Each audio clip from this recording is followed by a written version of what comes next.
महाराष्ट्र कामगार कल्याण मंडळ पुणे विभागतर्फे वैशिष्ट्यपूर्ण कार्यक्रम गुरुवार दिनांक 9-10-2025 रोजी अभिजात मराठी भाषा दिवस 2025-26 साजरा करण्यात आला। यावेळी श्री मनोज पाटील, प्रशासकीय सहाय्यक कल्याण आयुक्त पुणे विभाग, श्री सुहास माने, केंद्र संचालक सहकार नगर पुणे, श्रीमती शोभा पांगारे, केंद्र महिला कल्याण सहायिका सहकार नगर पुणे, विकास पवार, केंद्र सेवक यांच्या वतीनं हा कार्यक्रम पार पडला। या कार्यक्रमाच्या सुरुवातीला श्रीमती शोभा पांगारे मॅडम यांनी कार्यक्रमाच्या पाहुण्या, व्याख्याते, अध्यक्ष यांचे पुष्पगुच्छ देऊन स्वागत केले। या कार्यक्रमाचे प्रमुख पाहुणे सौ अनघलक्ष्मी, दुर्गा युवा ग्रामीण पत्रकार संघ पुणे जिल्हाध्यक्ष, झेप फाउंडेशन पुणे, महाराष्ट्र राज्य पुणे जिल्हा सचिव यांनी या कार्यक्रमाच्या निमित्ताने महिला सबलीकरण आणि आरोग्याविषयी माहिती सांगितली। तसेच या कार्यक्रमाच्या प्रमुख व्याख्यात्या सौ शुभांगी मयुरेश पाटील, प्राध्यापिका श्री शिवाजी मराठा जिजामाता मुलींचे हायस्कूल आणि कनिष्ठ महाविद्यालय पुणे यांनी मराठी भाषेविषयी सविस्तर माहिती सांगितली।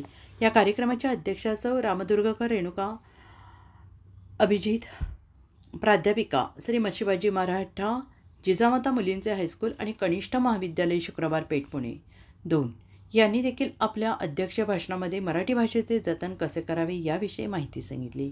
यावेळी कार्यक्रमाला बहुसंख्येने महिला उपस्थित होत्या।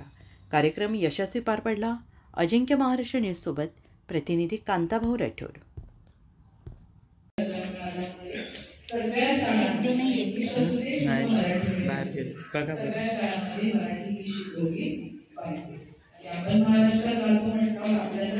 महाराष्ट्रात कुठल्याही मिडियमची स्कूल असते मराठी शिकली पाहिजे। कारण आपण महाराष्ट्रीयन लोकांनी जर मराठीला उंच नेलं तर आपला महाराष्ट्र उंचीवर जाईल।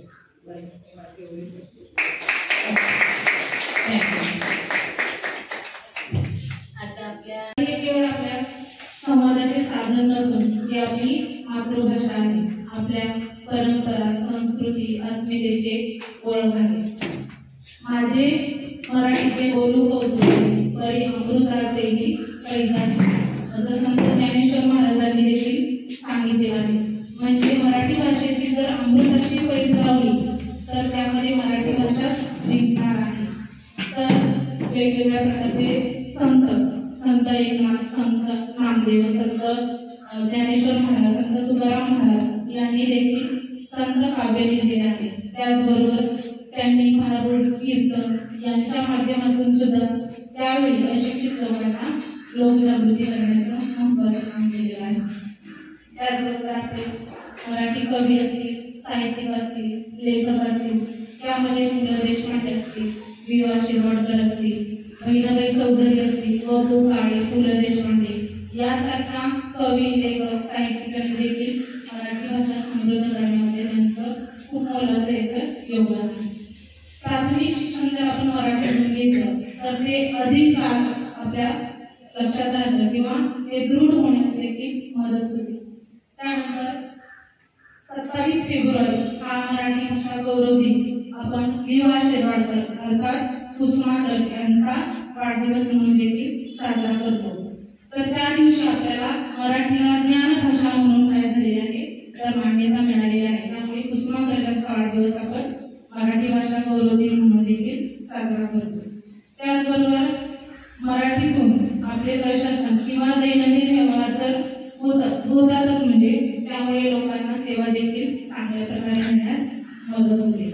आता बहिणाबाई चौधरीचं आपण जर उदाहरण घेतलं तर तसं अजिबात शिकलेल्या नव्हत्या, परंतु त्यांनी लिहिलेल्या अनेक काव्य जे आहे ते अजूनही तेवढंच त्याला महत्त्व आहे। कारण शिकलेल्या नव्हत्या तरी सुद्धा त्यांनी जे मराठी काव्य लिहिलेले आहे, अरे संसार संसार जसा तव्या चुल्यावर आधी हाताला चटके मग मिळते भाकर। तर अशा कितीतरी मराठी साहित्यिकांचं, कवींचं, लेखकांचं योगदान या मराठी भाषा समृद्धीमध्ये नक्कीच आहे। तर ही जी मराठी भाषा आहे ती आपण समृद्ध करतेच आहे, त्याचा अभिमान आपल्या सगळ्यांनाच आहे। परंतु